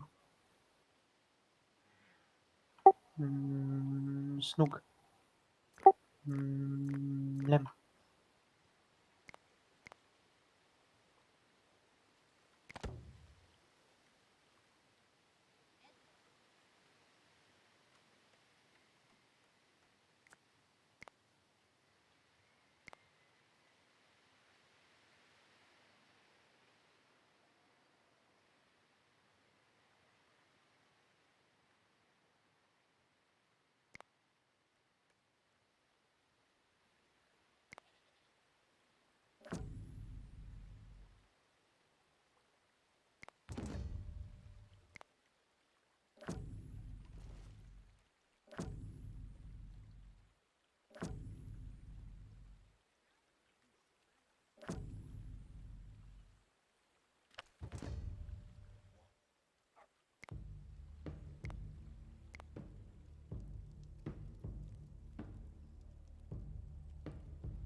Oh, way too many buildings of the same type, but still.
Also, if we do it like this and we skip uh, an arrow or an age, it makes sense to disable the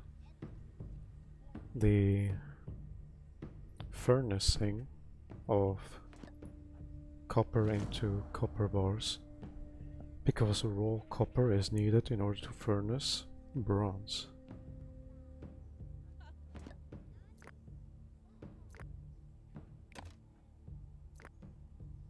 Of course, there's like some sort of a ratio in this game that makes it so there is a lot more copper than tin, which is also true compared to IRL. Um, so you won't run out of copper, but it makes it a little bit easier later on.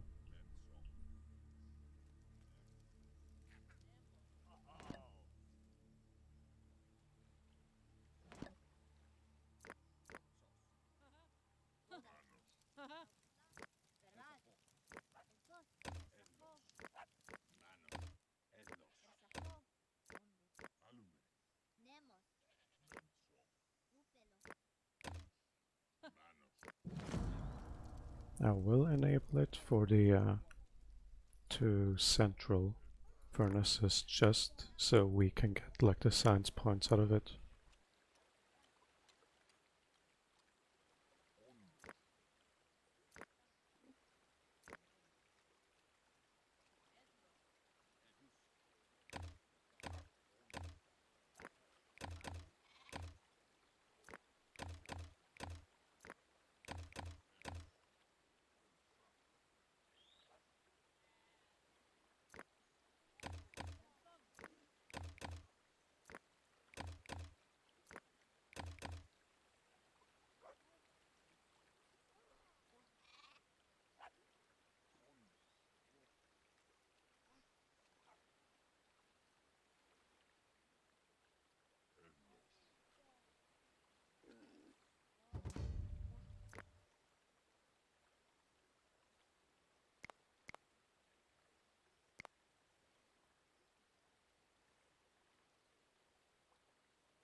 We could use horses, but we haven't yet upgraded our buildings.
Yeah, this over here is a little bit too distant to use as a base.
One thing which is a little bit of a weird choice is that they don't have copper swords included, even though copper swords it is like a metal that you can more easily deform, but there were swords made from it.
Imagine just snooging.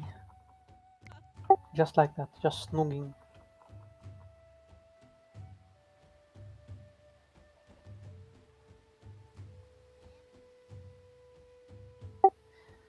Acknowledge me.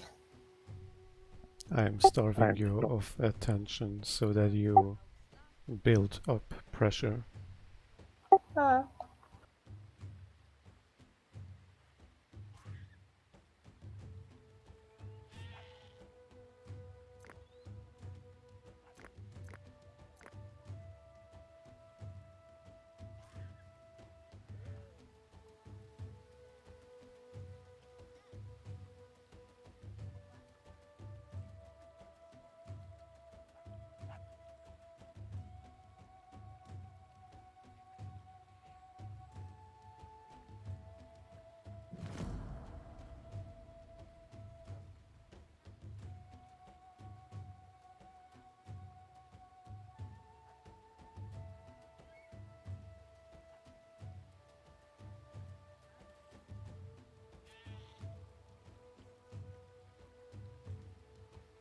What happens if 2 pieces of bread and some filling subscribes to your channel? Sandwich. A sub sandwich.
Oh, good lord.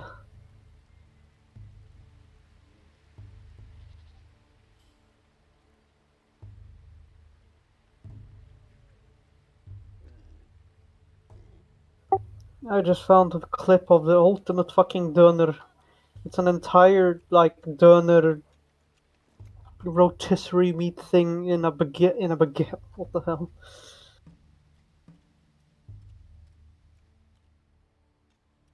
I could go for dinner now. Yeah, me too.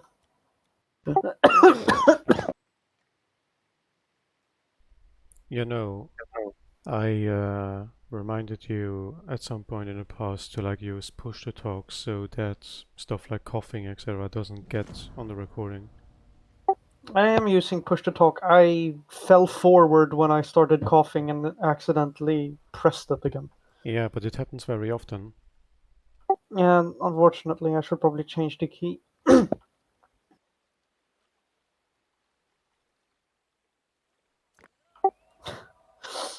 That could have been used as a setup for a joke, but I don't know what.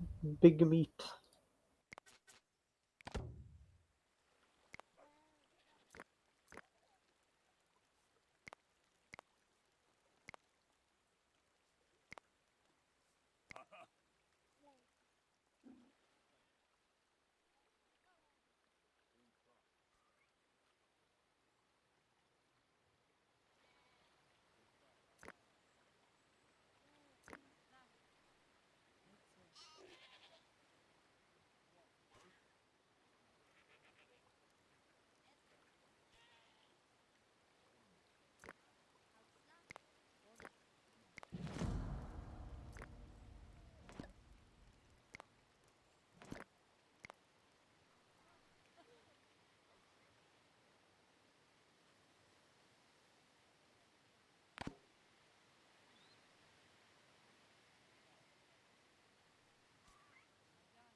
Ayun.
You know, they could use the excess heat from the smithy to smoke the meat instead of just drying it.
was this guy doing at the other end of the map?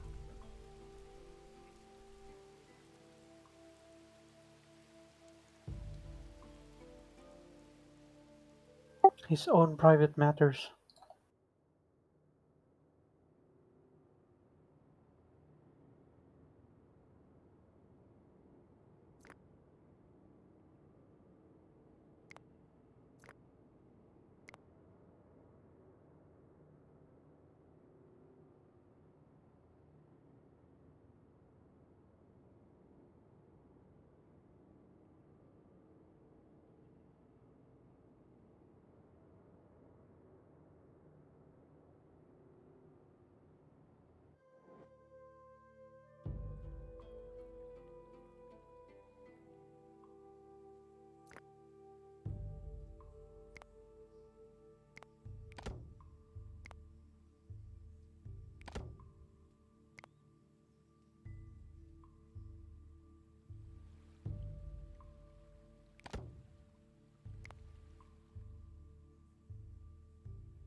I think I will mlem you again later, but now I have to bed.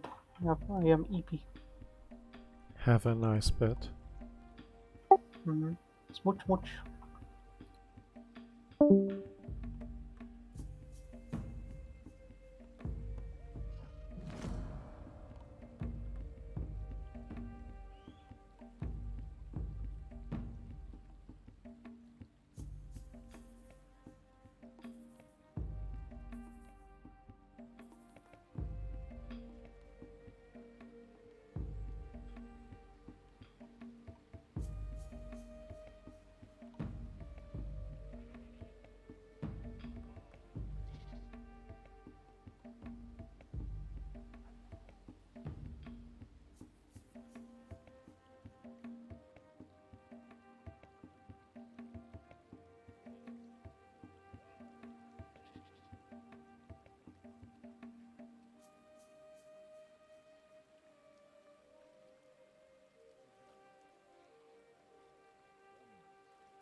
What is going on here?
Why are they moving here?